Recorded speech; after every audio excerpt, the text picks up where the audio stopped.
going to have a look at making our flap. So we're going to fit the first part of our magnetic fastener onto our lining, and then we're going to join the lining with the exterior panel. Now, I hope you haven't got too confused about how you cut these. So the first one, your exterior panel, you cut with your pattern on top on the right side of your fabric. Then you turn your pattern piece over and cut it on the right side of your lining fabric. So what you end up with is two opposite parts. So this one's got the point on the right hand side, this one's got the point on the left hand side. Now I've used my template to mark where my magnetic fastener needs to go. You've got a little dot on your template, so you need to use that. And I'm going to take the washer from my magnetic snap. Oops, still got the little hole in the middle. And I'm going to pop that central hole on the washer over the top of the spot. So the spot that I've made, which I've marked from my template, is now in that central circle. And I'm just going to, you can either cut, I usually cut through these little tiny slots on the side. You can mark them and then cut them afterwards if you want to. I'm not very good at wasting what I think is wasting time. So I've now cut the two side bits. I'm going to take my male part of my magnetic fastener. So that's often the thinner part, but it's the part with the protruding piece in the middle. Now we're not going to go into the anatomy of male and female because you can use Google for that, but this is definitely a fella. I'm turning that over the right way, and I'm just going to pop those prongs from my magnetic fastener through my fabric. Now, what I will say is that, let me just grab a piece of spare faux leather. I had a piece here just a minute ago. Is that I always like to put a little piece of something on the back. Now that can be either a spare piece of faux leather or a piece of Decaville. And this just strengthens the whole thing. And I'm just going to, I've cut sort of a circle, and I'm just going to cut the two little holes for my prongs. Now the one thing I will say is that I don't use a seam ripper to do the holes. A lot of people use seam rippers. I just don't like them. I don't feel like I've got control. I'm going to go like that, and I'm going to have a rip that goes right up my piece of fabric. So I always use a craft knife.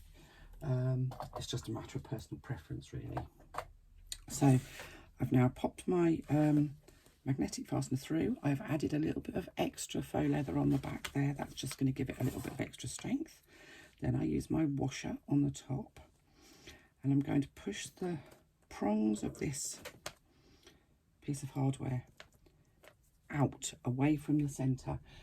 There's no right or wrong with that. You can push them either way, but I find that if I push them inwards, they overlap each other slightly and actually cause quite a large lump on the back.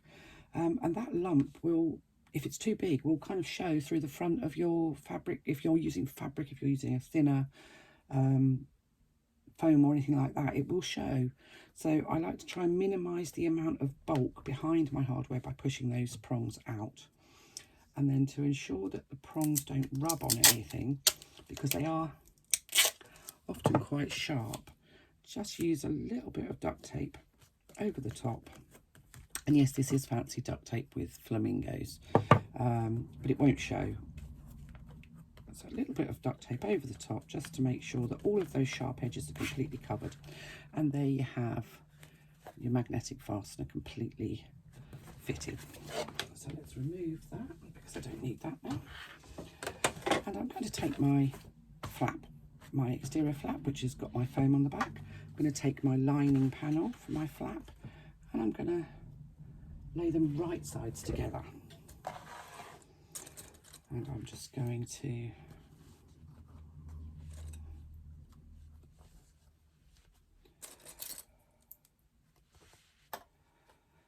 pop some clips in to make sure that they are actually sitting nicely together.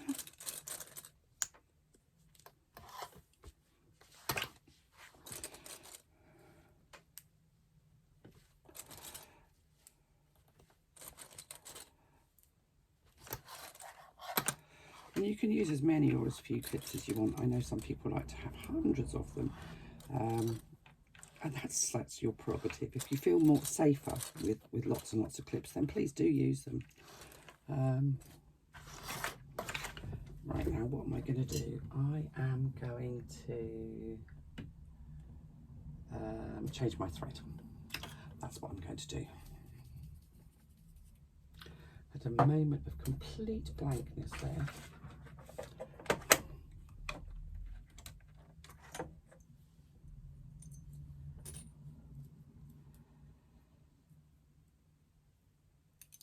Yeah, I use the very light coloured thread for my basting, so I'm going to change to a different colour. This is the colour that I'm going to use for my top stitching and what have you, so I'm going to do my construction with this.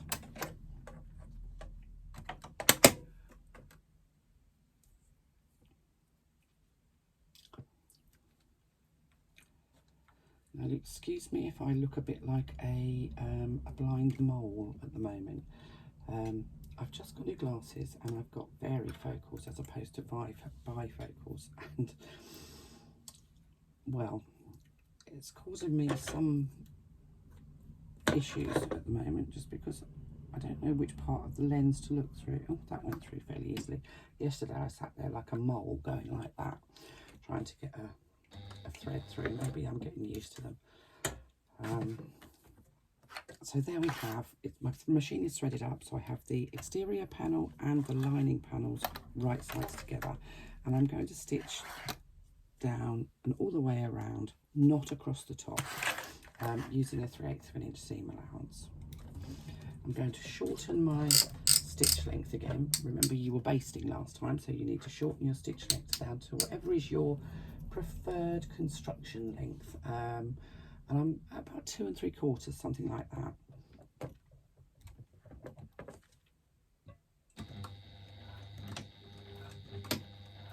So just a back stitch at the beginning to secure my threads.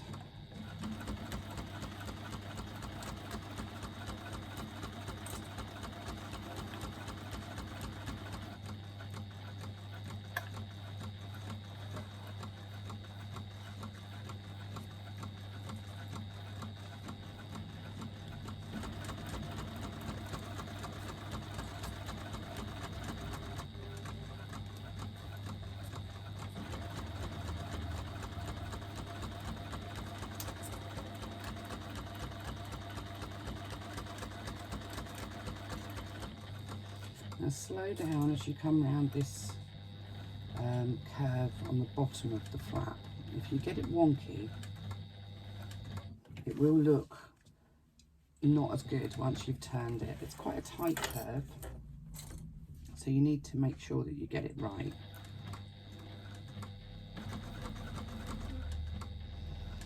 I only have a size 14 needle in here, which is working fine for me. If I find I'm skipping stitches or anything like that, then I would go bigger, but I would always use a universal needle for faux leather. Please don't ever use a leather needle for faux leather. They're not designed for faux leather. They have a blade at the bottom for cutting through the fibres of leather, which is essentially skin, so it's fibrous. Faux leather does not have fibres, so it doesn't have doesn't need to have those cuts, and actually it destabilises your faux leather and you will end up with things perforating. So I've now stitched, you can see up my purple stitching shows up all the way around the outside, and what we're going to do now is we're going to remove those basting stitches, and just for a change I'm actually going to use a seam ripper. I usually use a craft knife for this, and I've been told off many times for for using a craft knife when I should be using the appropriate tool for the job. So I purchased myself a couple of new seam rippers. I think my problem is I've got big hands and I don't like the little ones. They don't sit comfortably in my hands, so these are actually pretty cool. They're quite big. They were ever so cheap, I think a couple of quid on eBay, so I don't think they probably came from China originally. Well, everything comes from China, doesn't it? But they seem to be doing the trick. They're quite sharp. I think they came in a packet of 4, so when one's gone, it's fine. It's not the end of the world. So there's all the basting stitches removed. And now I'm just going to remove the foam from outside of the seam allowance. Now you can see I keep my scissors kind of flat, which gives me a sort of a mitered edge to the foam. I keep the blades as close as I can to the actual panels, which helps to just reduce the bulk. And sometimes I'll go around once and then I'll go back again and take any more out. You in particular need to make sure that you keep all of the bulk out of these curves.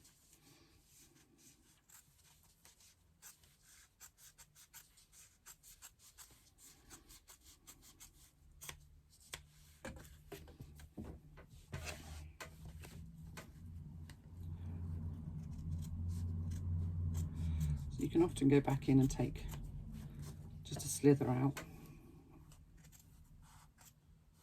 Just be careful you don't cut through your stitching.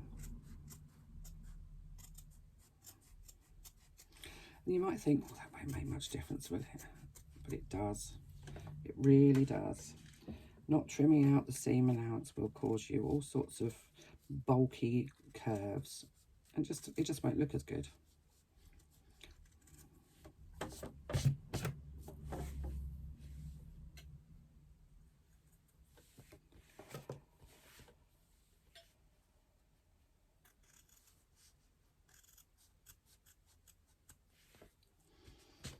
Okay, so we now have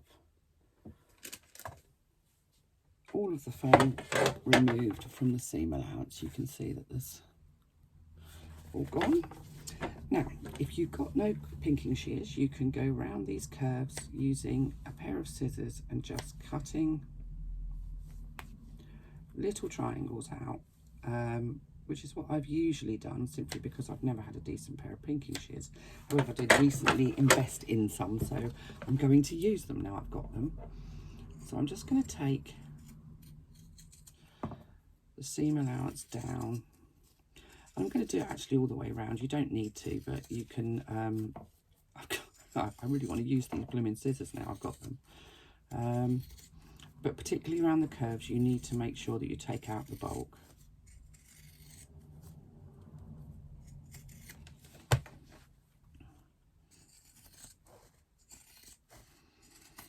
And trim the seam allowance down to about 1/8 of an inch. So it's ridiculous. I'm very excited about having a pair of pinking shears that actually work. It's the little things sometimes, isn't it? So there we go. That's trimmed all of that down. And now we're going to open up the gap between the exterior and the lining, and we're going to turn this right side out. Now what I generally do is put my hand in and I use my finger at the bottom of that curve to push that through. So I've kind of pushed it through with my thumb. That makes it easier to turn. Once you've turned it all right side out, you may need to use a pokey tool of some sort to push that curve out. Be careful you don't push it too far. And then I'm just going to carefully roll this between my thumb and forefinger to make sure that the lining, as I say, this faux leather is very thick. The lining is actually sitting behind the exterior fabric. What you don't want is to see lots of lining when you look at the flap of your bag. So I'm just kind of rolling it. Normally you would do that, you would roll with your fingers and you would then press so that you know that everything stays in place. Obviously with faux leather you can't, or not easily anyway. And this is it's faux leather. It's not only painted, but it's also got a texture to it. So I'm always a bit loath pressing faux leathers with textures, because often the texture kind of presses out of them if you do that. I've had some that looked a bit like embossed leather before now, and I pressed the back of it, and by the time I turned it over, it was no longer embossed leather, it was just leather. So I've kind of always a bit wary of that now.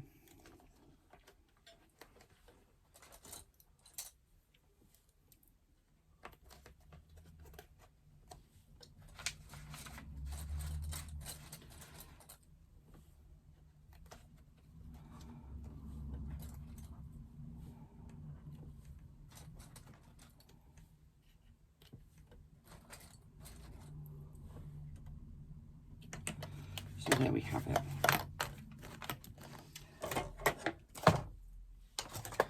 And then I'm just going to top stitch around the outside edge.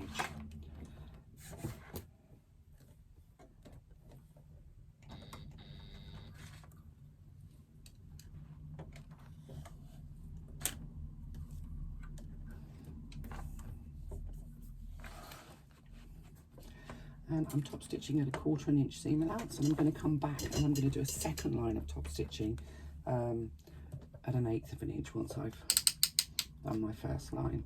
So I'm upping my stitch length to 4 because that's, or just over 4, that's my preferred length for top stitching. I'm just going to one back stitch at the beginning because that will be part of the seam allowance.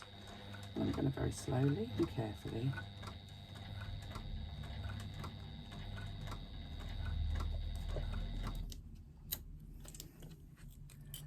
go around the outside edge .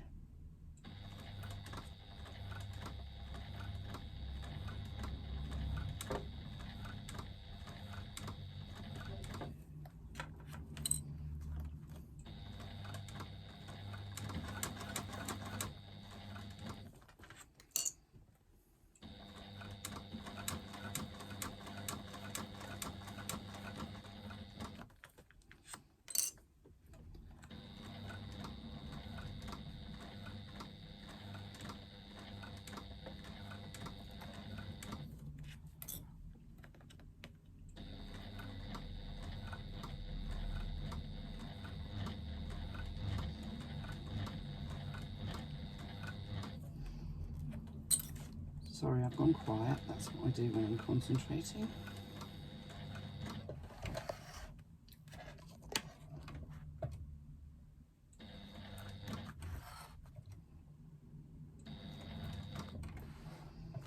Again, being really careful coming around that curve.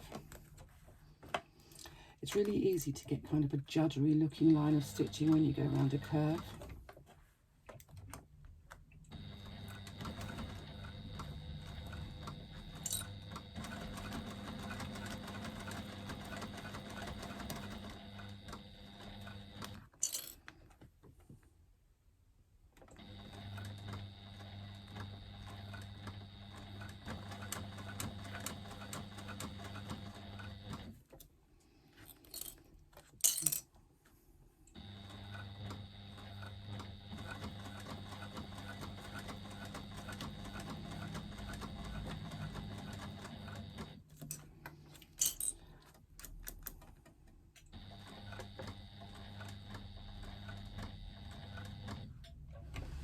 And again, we're just carefully going around that second curve.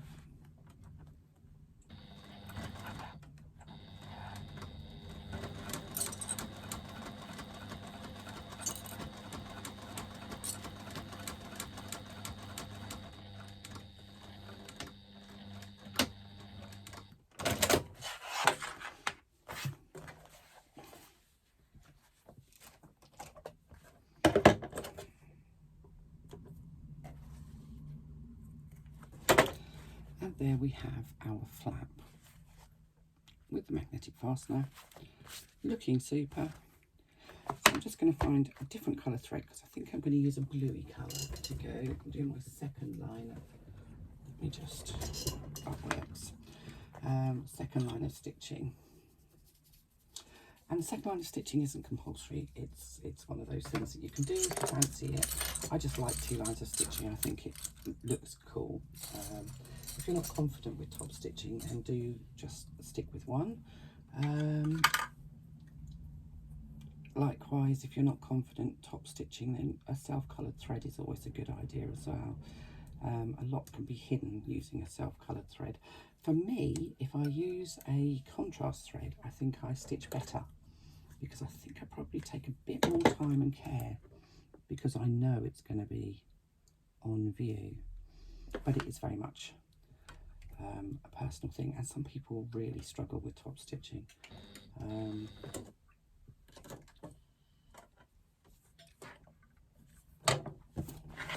So there we go, let's just go and do our second line. And you'd say you don't have to do the second line, this is just me, something I like to do.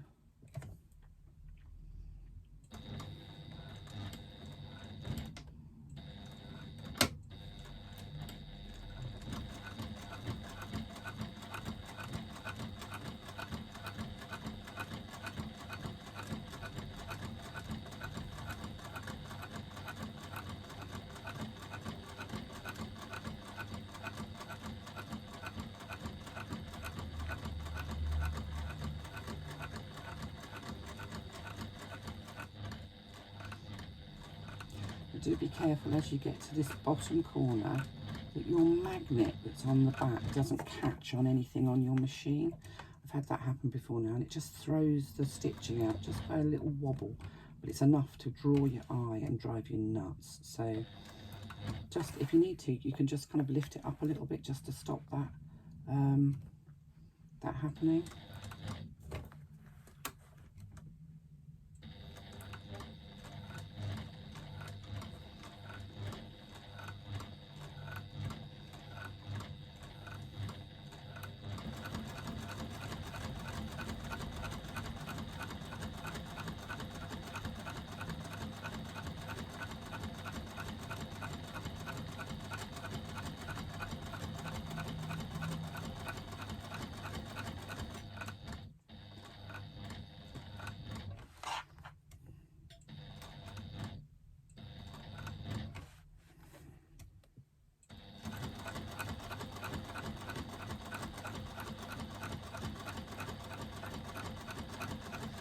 And there we go.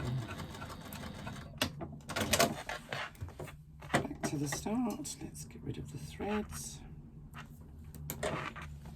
And there we have one very beautiful double top stitched flap. And you can see that I've got the two contrasting colours.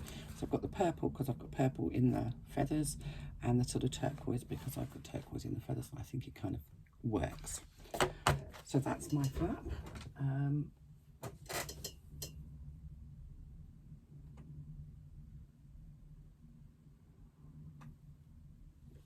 All completed, and I'll come back to you shortly and show you the next stage.